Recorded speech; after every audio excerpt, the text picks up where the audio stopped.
Hey guys, what is good? Derek here from Bomb Sucks with another day of Bomb Bites where we feast upon the words of Christ, one bite at a time. So I want to remind you, yesterday I showed you Elder Holland's clip from Lessons from Liberty. Let me reiterate one thing that he said. He said, you can have sacred, revelatory, profoundly instructive experiences with the Lord in the most miserable experiences of your life, in the worst settings, while enduring the most painful injustices, when facing the most insurmountable odds and opposition you have ever faced, in one way or another, great or small, dramatic or incidental.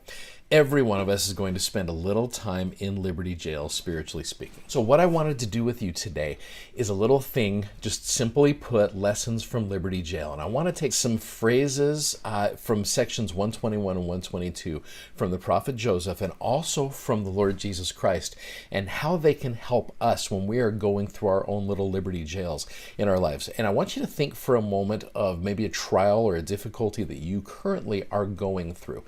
And keep that in mind as we're going through this today. So now our initial reaction to trials comes in the first 6 verses here of section 121, where we find ourselves saying things like, O God, where art thou? Where is the pavilion that covereth thy hiding place? How long shall thy hand be stayed? Verse 3, how long shall they, maybe it's other people, part of your trials, other people are struggling. Why are they going through all of these things? Verse 5, we even get that feeling of kind of vengeance and retribution. Let thy anger be kindled against our enemies. Let thy sword avenge us of our wrongs. Remember thy suffering saints, our God, and thy saints will rejoice in thy name forever. It almost becomes kind of a quid pro quo type of thing where you do this, we'll do this. You remember me, I will remember you. So I think some of our initial thoughts are just, why are we going through this? How long are we going to go through this? That's normal if you are feeling that. Joseph felt it as well.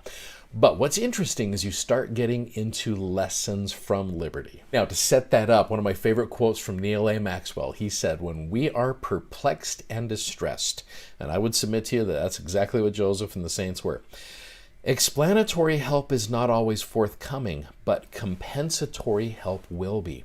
Now, the word compensatory means to compensate or to make up for as for loss, lack, or injury, which those 3 things, loss, lack, or injury, is exactly what the saints were going through. So, as Elder Holland mentioned yesterday, a quote from B.H. Roberts, who was a great historian in the church, he said sections 121, 122, and 123 made Liberty Jail for a time a center for instruction.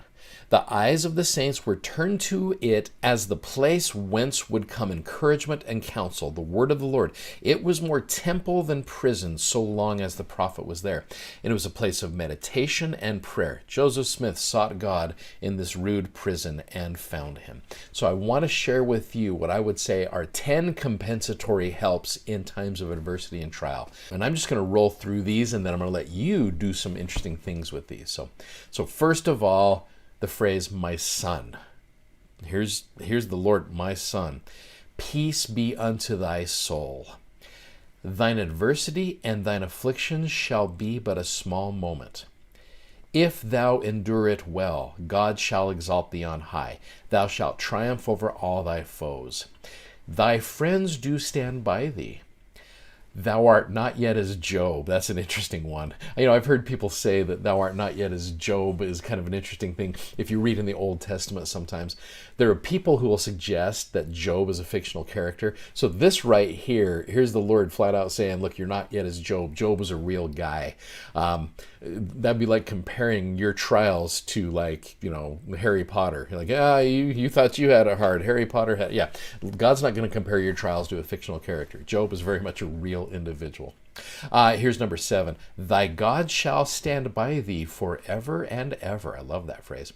All these things, you want to read some interesting things, you go to verses 5 through 7 in section 122, and the Lord goes through and hits all kinds of stuff. If you're called to do this, if you're going to go through this, if you ever go through this, some of which Joseph Smith went through, all of which the Lord Jesus Christ went through. Number 9, the Son of Man hath descended below them all. Art thou greater than he? And I don't think that's a manipulative thing from the Lord. In fact, I know it's not. It's him just putting things into perspective for Joseph. And then number 10, hold on thy way, thy days are known. So I've got a Google Doc, and you can do whatever you want with this. You can ignore it or you can enjoy it. Totally up to you. It's just writing can be very therapeutic as you're going through a particular trial. And so I've taken these 10 little compensatory helps in times of trial and adversity, and I've put a question with each one of these. And again, you can answer, you don't need to share them. These are personal. You can do them as an individual. You could do them as a family, totally up to you. But how you do this doesn't really matter. But there's some good things that I think could come from it if you do it. So in the comments, I've got the link to the Google Doc, and you can go ahead and access that. But what it does is I just say choose just a few of these, or you can do all of them, totally up to you. Take a few minutes and answer the questions that corresponds to them. You can do it on paper, you can do it in a journal, you can do them all of them, doesn't matter. What have you learned about dealing with adversity the Lord's way from these sections? And what advice would you give to someone currently dealing with a difficult trial?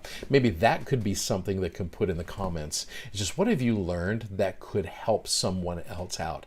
And we can turn this into trial rehab for a minute and help one another out. Sometimes the best sections are read by the individual, and I just kind of present them. I know I've done that before with certain chapters and sections of scriptures where me trying to expound on them doesn't always work out, but having you go through and read them may be one of the better experiences with that. So anyway, take some time to do that, and I promise it'll be a good experience for you. So thanks for watching, thanks for subscribing, and thank you so much for sharing these messages. We really appreciate it. Make sure you go check out our amazing gospel-themed socks at BOM-BITES.com. Take care, guys. Have a good day, and we'll see you tomorrow. Bye-bye.